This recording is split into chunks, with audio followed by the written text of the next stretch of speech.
Hello పిల్లలు, ఈరోజు కథ ఏది గొప్ప అంటే మొదలు పెడుతున్నాను. మరి వినీత్, ప్రణీత్ అన్నదమ్ములు. వినీత్ 8వ తరగతి, ప్రణీత్ 6వ తరగతి చదువుతున్నారు. ఇద్దరూ చాలా బాగా చదువుతారు, కానీ ఎప్పుడూ గొడవలు పడుతూ ఉండేవారు. ఒకరు ఏదైనా చెబితే ఇంకొకరు ఖచ్చితంగా దాన్ని వ్యతిరేకించేవారు. మొండిగా వాదిస్తూ నా మాటే నెగ్గాలనుకునేవారు.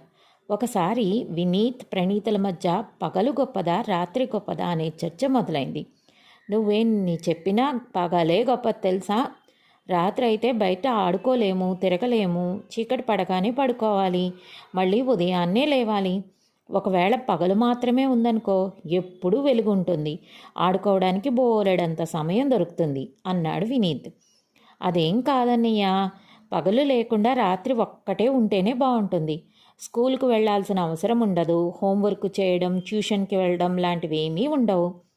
చీకటని అమ్మ కూడా మనల్ని దుకాణానికి పంపదు, ఎంచక్కా ఇంట్లోనే ఉండొచ్చు అన్నాడు ప్రణీత్. వీళ్ళిలా గొడవ పడ్డం చూసిన తాతయ్య ఇద్దరినీ దగ్గరికి పిలిచాడు. చూడండి పిల్లలు, పగలు రాత్రి అనేవి ప్రకృతి తీరు. అందులో ఏ ఒక్కటి లేకపోయినా సృష్టి ముందుకు సాగదు.